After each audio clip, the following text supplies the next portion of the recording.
Good morning, everybody. Welcome to Speak Out Radio. I'm your host, Leon Catlett, and welcome to the show this morning. Well, good morning, Leon. Thank you for giving me this opportunity to talk to you about my run for the U.S. Senate seat, the people's seat that's now held by Let's Make a Deal tax and spend Harry Reid. That's right. Well, I'll tell you, it's an absolute thrill to have you back with us now. Folks that listen to the program regularly know that you were on here with us about 5 weeks ago, something like that. And I tell you, I had great feeling about the last time you were here. As everybody knows that's following the race against Harry Reid, there's like 16 people running.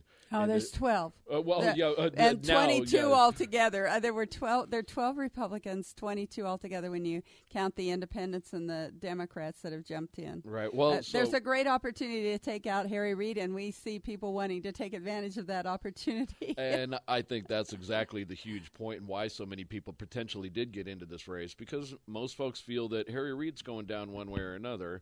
And so the vying for the opportunity to go against him is really hot and heavy right now. And of course, here in Nevada, we have some candidates that have been out there for a long time, heavily involved in the Republican Party. That seems to be there's one other candidate that seems to be a front runner. However, the record on what's going on in our state and the record of personal accomplishment, I have to say, falls to you. You have done an outstanding. Now, folks, if you remember when I had Sharron on last time, I thank you personally for what you did for the state of Nevada, going against Governor Gwynn back when he was trying to pass that major tax hike against the state of Nevada, against the Nevada Constitution. Your own money, and this still blows me away that you actually took your own money. John Eastman, I believe, was the attorney that you used. You took it all the way to the Supreme Court and actually won that case for the benefit of the people of the state. That's right, and I got the Ronald Reagan Freedom Medallion from the Claremont Institute for doing that. And, when you mention my own money, remember, the Founding Fathers said that they pledged their lives, their fortunes, and their sacred honor. And we can do no less for liberty at this generation, the same as they did for us. They said they did that for their posterity, and they meant for us now. And so when you're fighting for liberty, sometimes it takes everything you've got when you get in the fight. David Horowitz, I think, said, don't take a knife to a gunfight. and sometimes we're just really not ready to pay the price for liberty. And yet every generation, Ronald Reagan said, liberty is up to each generation to fight for. We don't inherit our liberties. We have to fight for them with every generation. And so it's our generation's turn, because this president and his minions, Harry Reid and Nancy Pelosi, have attacked our Constitution. Oh, yeah. And we know that through Obamacare, it is just an in-your-face constitutional attack. That's why these attorney generals have said no more. We're suing. We're not going to take this mother of all unfunded mandates, health care. Except, of course, Nevada's attorney general is fighting but go ahead. Well, there's no accounting for some people's intelligence, I guess, on this thing.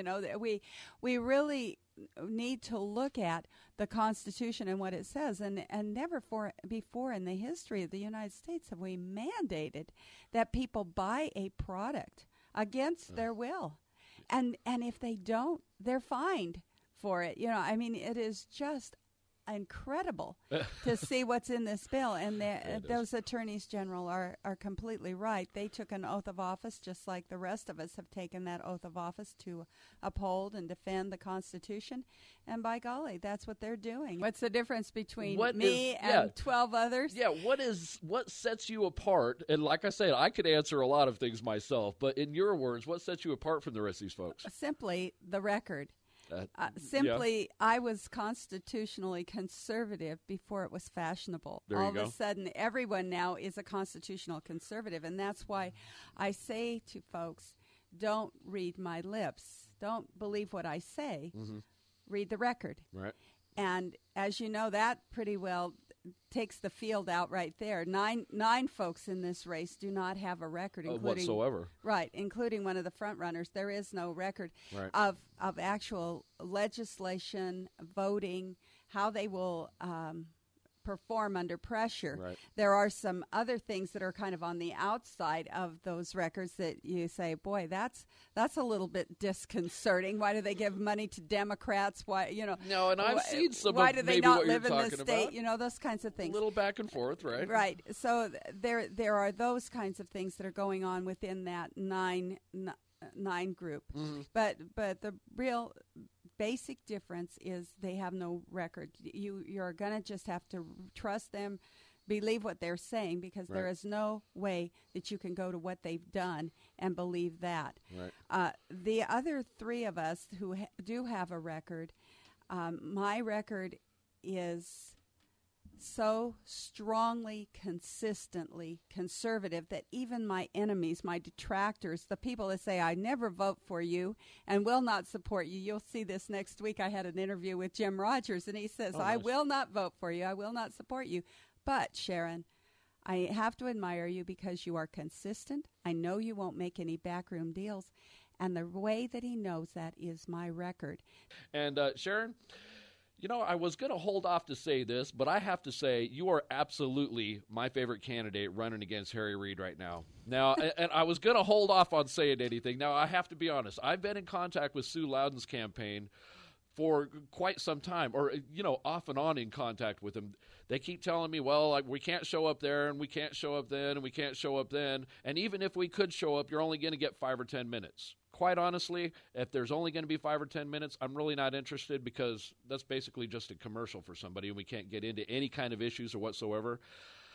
Now, my personal experience involved in the Republican Party goes back for many, many years in Las Vegas, here in the Clark County Central Committee and all this. I can remember I was very involved when Aaron Russo was running for governor.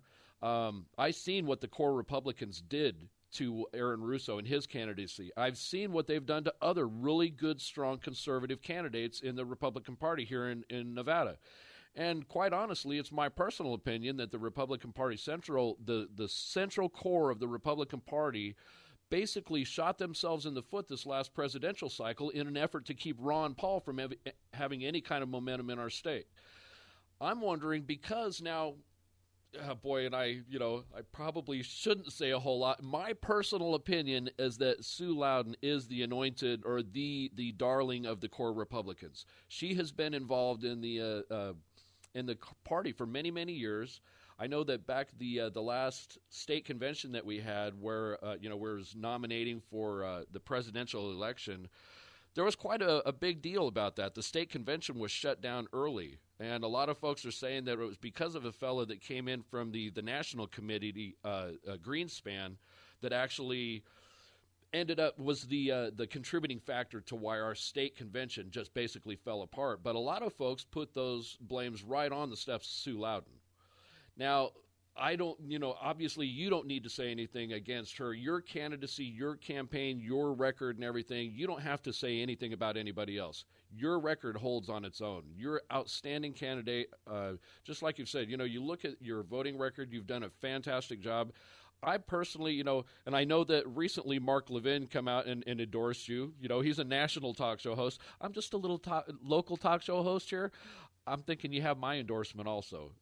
Everything I have seen about you and your candidacy, everything that you've done, I got to say, you're my favorite candidate running right now. You're absolutely outstanding.